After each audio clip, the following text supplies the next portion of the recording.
Assalamualaikum warahmatullahi wabarakatuh dan selamat pagi. Halo anak-anak semua, mudah-mudahan kita semua selalu dalam keadaan sehat walafiat. Amin.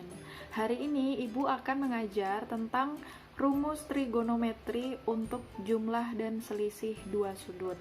Yang pertama itu untuk rumus cos ya. Jadi di sini ada rumus cos untuk penjumlahan, yaitu cos A tambah B. Ini dimisalkan A dan B sudut-sudutnya. Cos A tambah B sama dengan cos A kali cos B dikurang sin A kali sin B. Jadi di sini ada berlawanan tanda ya. Kalau di sini penjumlahan, maka rumusnya itu dikurang. Sebaliknya, jika cos A dikurang B, itu rumusnya sama dengan cos A kali cos B tambah sin A kali sin B. Jika pengurangan, maka rumusnya dijumlah.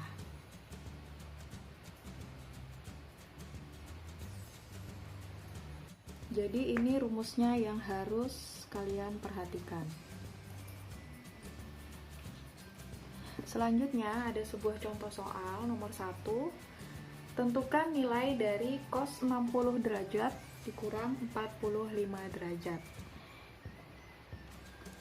Berarti kita pakai rumus yang kedua ini ya, yaitu cos 60 derajat dikurang 45 derajat sama dengan cos 60 derajat kita kalikan dengan cos 45 derajat. Karena dikurang, maka rumusnya dijumlah dengan sin 60 derajat dikali sin 45 derajat. Ingat, cos 60 derajat ini kemarin kita sudah pelajari di tabel sudut-sudut istimewa. Nilai dari cos 60 derajat itu sama dengan 1/2. Cos 45 derajat itu 1/2 akar 2. Sin 60 derajat itu 1/2 akar 3. Sin 45 derajat itu 1/2 akar 2. Lalu kita kalikan. 1/2 dikali 1/2 itu sama dengan 1/4. Akar 2 dikali 1 akar 2. 1/2 dikali 1/2 itu 1/4. Akar 3 dikali akar 2 itu akar 6. Karena di sini sama-sama punya 1/4, maka kita bisa faktorkan 1/4 buka kurung akar 2 ditambah akar 6.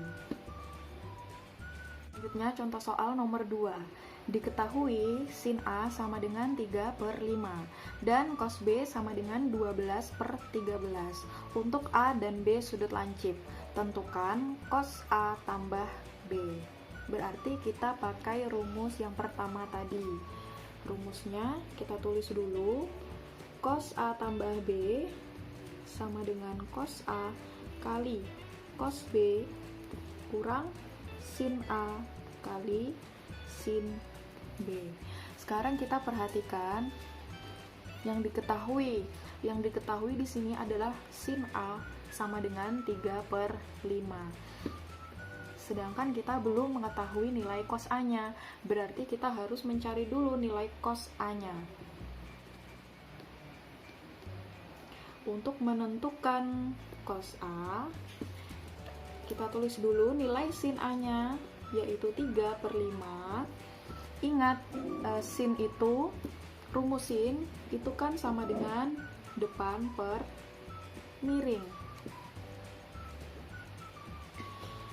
Depan per miring. Kalau kita gambarkan segitiganya, segitiga siku-siku, misalkan ini adalah sudut A, maka sisi di depannya, yaitu di sini, berarti nilainya 3 dan sisi miringnya 5. Untuk menentukan cos A itu kan rumusnya samping per miring, sedangkan kita belum tahu sisi di sampingnya ini berapa. Karena ini merupakan segitiga trigonometri dan kita bisa menggunakan rumus Pythagoras. Jika diketahui 3 dan 5, maka sisi yang satunya itu adalah 4. Ingat, triple Pythagoras itu adalah 3, 4, 5. Saya tuliskan di sini ya. 3, 4, 5, triple Pythagoras. Berarti cos A samping per miring nilainya adalah 4/5. Lanjut kita tentukan untuk yang sudut B-nya. Menentukan, karena diketahui cos B berarti kita harus mencari nilai sin B.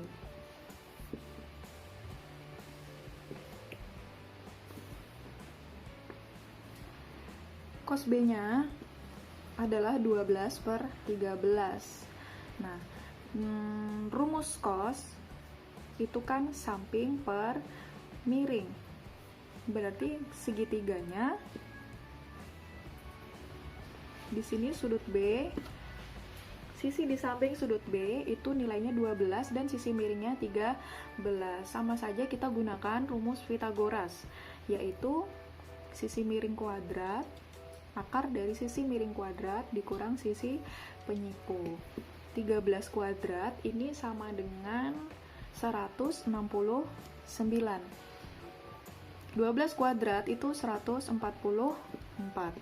169 dikurang 144 sama dengan 25. Dan akar 25 itu sama dengan 5. Berarti sisi yang belum diketahui ini nilainya sama dengan 5. Berarti kita bisa dapatkan nilai sinnya. Rumus sin sama dengan depan per miring, sin demi. Berarti rumusnya 5/13. Nah, kalau sudah kita temukan nilai-nilai sudut atau nilai-nilai trigonometri yang belum diketahui, berarti kita bisa langsung masukkan ke rumus tadi, yaitu cos A tambah B sama dengan cos A kali cos B dikurang sin A kali sin B. Cos A tadi nilainya adalah 4/5. Cos B nilainya 12/13. Sin A tadi nilainya 3/5. Sin B 5/13. Kita kalikan, karena ini pecahan berarti kita kali atas dengan atas, bawah dengan bawah. 4 kali 12 nilainya 48. 5 kali 13 65. 3 kali 5 15. 5 kali 13 65. Kebetulan penyebutnya sama, berarti kita bisa langsung kurangkan. 48 dikurangi 15 itu nilainya 33/65. Nah, kita sudah dapatkan nilainya 33/65. Nah, kalau tadi kita sudah pelajari rumus jumlah dan selisih untuk cos, sekarang yang nomor 2 kita pelajari rumus jumlah dan selisih untuk sinus. Rumusnya untuk penjumlahan sin A tambah B sama dengan sin A kali cos B tambah cos A kali sin B. Jadi di sini ada kesesuaian, kalau dia penjumlahan maka rumusnya juga penjumlahan. Sin A cos B, cos A sin B, sin cos cos sin. Nah, kalau untuk pengurangan, sin A kurang B sama dengan sin A kali cos B kurang cos A kali sin B. Langsung ke contoh soal. Nomor 1, tentukan nilai dari sin 75 derajat. Nah, cara menjawabnya, 75 derajat ini kita rubah dulu ke dalam penjumlahan sudut. Karena 75 berarti kita bisa rubah dia jadi 45 derajat tambah 30 derajat. Ya, 45 derajat tambah 30 derajat itu sama dengan 75 derajat. Berarti kita pakai rumus yang pertama. Sin 45 derajat dikali cos 30 derajat ditambah cos 45 derajat dikali sin 30 derajat. Nilai sin 45 derajat itu sama dengan 1/2 akar 2. Cos 30 derajat itu 1/2 akar 3. Cos 45 derajat itu 1/2 akar 2. Dan sin 30 derajat itu 1/2. Kita kalikan, 1/2 dikali 1/2 itu 1/4. Akar 2 dikali akar 3 itu akar 6. 1/2 dikali 1/2 itu 1/4, akar 2 dikali 1, akar 2. Karena mereka berdua masing-masing punya 1/4, berarti kita bisa faktorkan.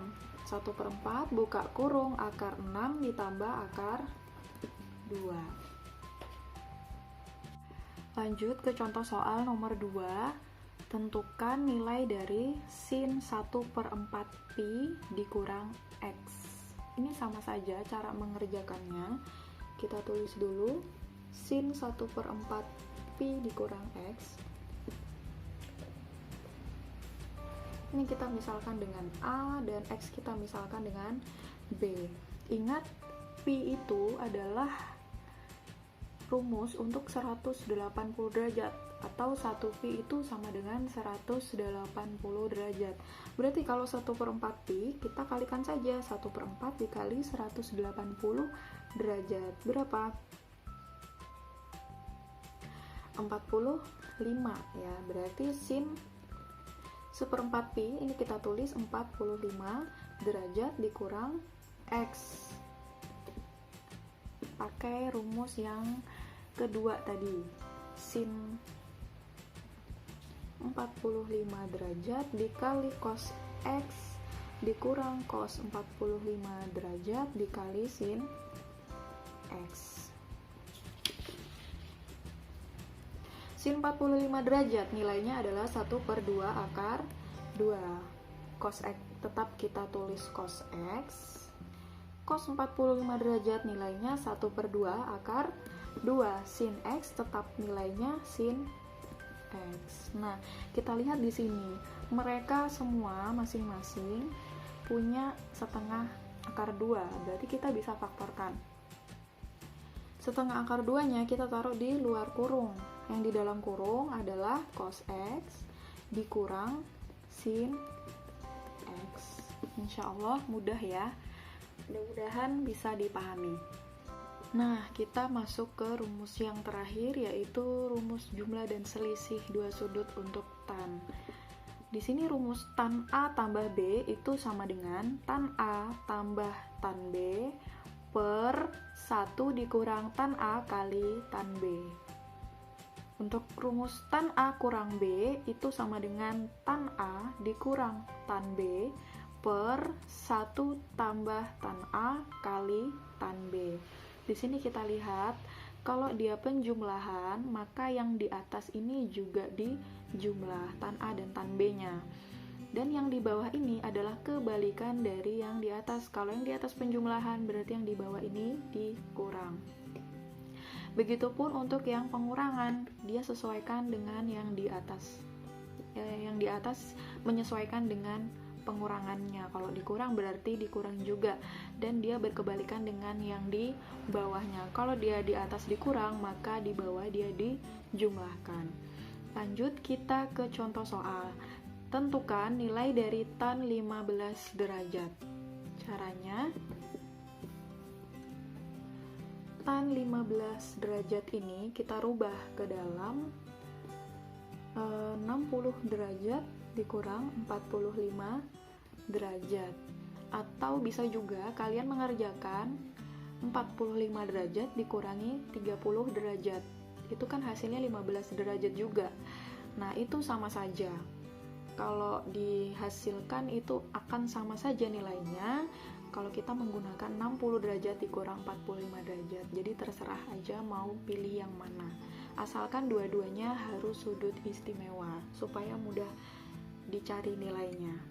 Nah, kalau sudah seperti ini berarti kita pakai rumus yang kedua karena dikurang. Jadi tan 60 derajat dikurang tan 45 derajat per 1 tambah tan 60 derajat dikali tan 45 derajat.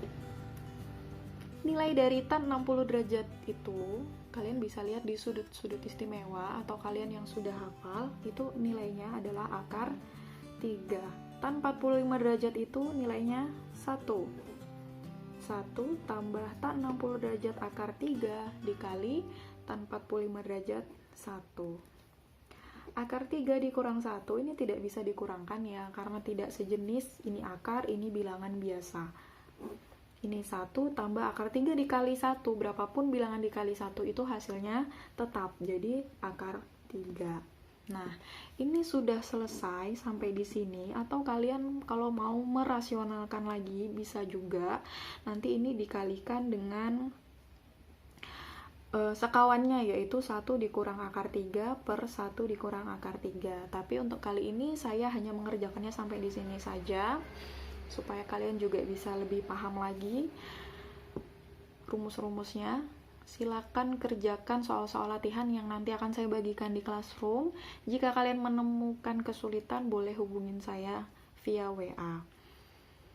Sampai di sini dulu video pembelajaran hari ini. Terima kasih yang sudah memperhatikan dengan seksama sampai dengan akhir. Saya akhiri. Wassalamualaikum warahmatullahi wabarakatuh dan selamat pagi.